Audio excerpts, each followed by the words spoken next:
Elderly grandma raised 5 orphans alone. One day, 500 Hell's Angels showed up at her door. In the quiet town of Maple Ridge, where porch lights flickered like fireflies and neighbors still waved from their driveways, lived Grace Whitfield, a woman whose hands were worn thin by time, but whose heart had never stopped giving.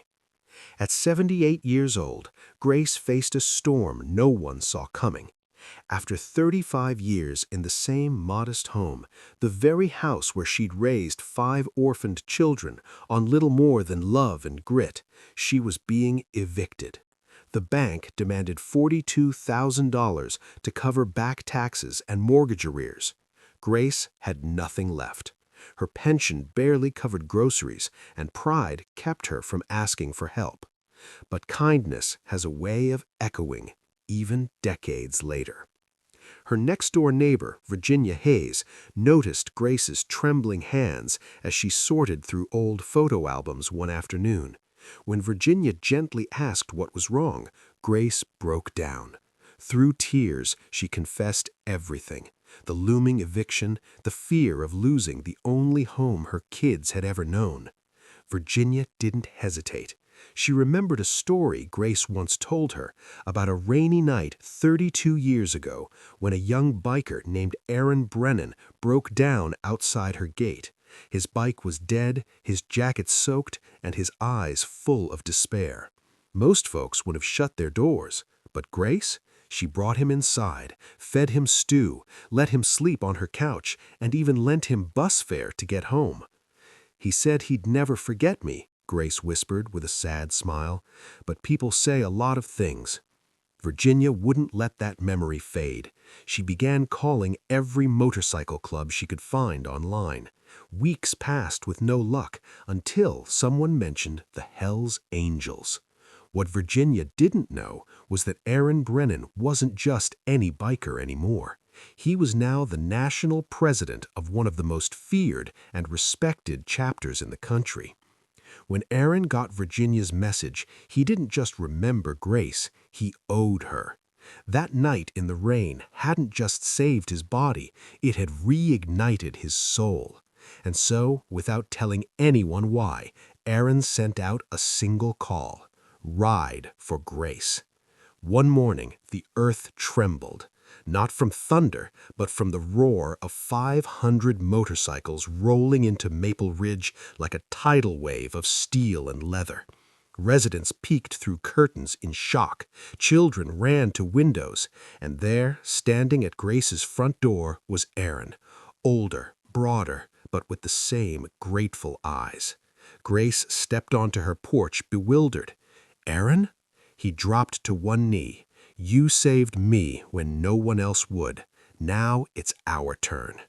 One by one, the riders approached, not with threats, but with envelopes, cash bundles, and folded bills. Some gave $20, others gave hundreds. By sunset, they'd raised $48,000. But joy turned to dread when the bank refused the payment. Robert Quinn, the cold-eyed loan officer, sneered, "We can't accept money from that crowd. Their reputation speaks for itself." Outraged, Virginia rallied the town. At the emergency council meeting, farmers, teachers, shop owners, even the local pastor stood shoulder to shoulder for Grace. "She raised 5 kids who are now doctors, teachers, and soldiers," cried Mrs. Langley, owner of the bakery. "If that's not character, what is?" Sheriff Kyle Patterson, a man of few words but deep integrity, stood up. "Every dollar was voluntarily given. I've verified the sources. It's legal. And if this bank turns it away, you'll answer to more than just the law. You'll answer to this community." The mayor, moved by the outpouring, announced an immediate audit of the bank's lending practices, especially toward seniors. Faced with public fury and the threat of a town-wide economic boycott, Quinn relented. The next morning, under a sky washed clean by rain, Grace paid off her mortgage in full. Tears streamed down her face as she handed over the final envelope. Later, sitting on her porch with Aaron, she asked softly, Why all this for one old woman? Aaron looked at the patch on his vest and then at the home behind her. You taught me that family isn't blood. It's who shows up when you're broken. My club, they're my brothers. But you were the first person who ever saw me, not just the leather or the ink. Before he left, Aaron pinned a special Hell's Angels patch onto Grace's sweater, one with a golden heart stitched beneath the wings. So you never forget, he said, that angels don't always wear halos. Sometimes they ride Harleys.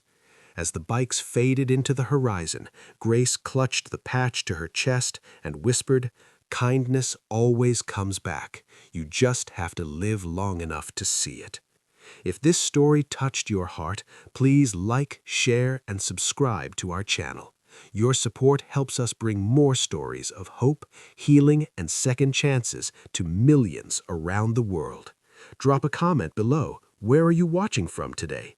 Thanks for watching.